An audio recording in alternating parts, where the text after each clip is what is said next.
Besimtarët e Krishterë kremtojnë Krishtlindjen me 25 dhjetor duke ndjekur një nga ngjarjet më të rëndësishme shpirtërore të kalendarit të tyre fetar. Në ditën e qirive dhe lutjeve, besimtarët katolik ndoqën meshën e shenjtë të Krishtlindjeve udhëhequr nga Im Zot Arian Dodaj, i cili në mesazhin e tij theksoi nevojën e shoqërisë shqiptare për tu rikthyer tek vlerat morale, dashuria dhe virtytet. Kemi nevojë të zgjojmë ndërgjegjen, të dalim nga vetvetja e komatizuar, nga rehatia dhe nga indiferenca. Besimtarët ortodoks të Tiranës ju drejtuan mëngjesin e sotëm katedrales Ngjallja e Krishtit, ku kryepeshkopi Ioani udhëhoqi meshën e shenjtë. Tani më shumë se kur, bota ka nevojë për dritën e Krishtit.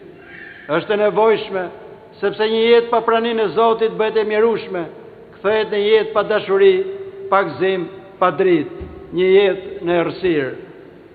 Vetëm prania e tij mund të ndriçojë zemrën dhe shpirtat tanë. Krishtlindjet u kremtuan me ngazëdhim edhe në qytete të tjera të vendit. Në Durrës, katolikët dhe ortodoksët përcollën mesazhe paqe dhe shpresë, ndërsa në Lezhë qindra besimtar morën pjesë në meshën e shenjtë në katedralen e Shën Nikollit. Qindra qytetarë u bashkuan kremtimeve edhe në Fier, Berat, Elbasan dhe Gjirokastër, duke përjetuar një moment të përbashkët të reflektimit dhe bashkimi. Krishtlindja simbolizon zbritjen e Perëndisë në tokë për shpëtimin e njerëzimit dhe për shumë besimtar është një kohë për reflektim, bashkim familjar dhe shpirtëror. Kjo festë vazhdon të mbetet një nga ngjarjet më domethënëse të kalendarit fetar, duke ruajtur vlerat e dashurisë, paqes dhe shpresës për të gjithë.